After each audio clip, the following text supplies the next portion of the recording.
Gözəl Məmmədli kəndində bu gün sünnət toyunduyuq. Bizim ustamız Rasətdir. Rasət qardaş, həmişə toyda, xeyir işlərdə. Rasət, bir dənə baxaq.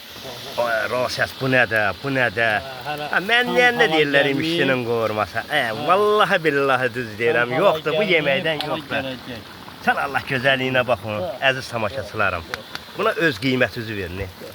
Bu da bizim bax kartoşkamızdır. Gör nə həvəsli fikir. Qıpqırmızı da, qıpqırmızı.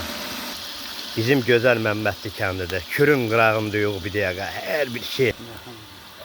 Başım üstünə atılacaq qaliyamızdır. Buna bax, buna bax, buna bax. Allah mübarək eləsin. Böyük oyuna gələ. Bu nədir? Bu, Rasət, neçə kiloluqdur erkək danamız? 110 kiloluq erkək danası. Dana, of, nə gedəcək. Dostlar, bu kürün qırağıdır, başa dönüm. Gəl otur, ye işləs.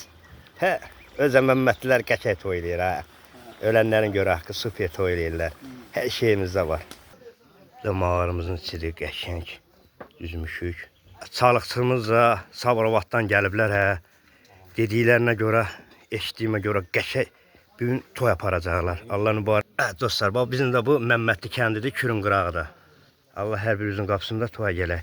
Allah mübarək eləsin, elimizə, obamıza yaxşı günlər qismət eləsin. Allah şəhid ailələrində, balalarına da bu toydan nəsib eləsin. Amin Allah.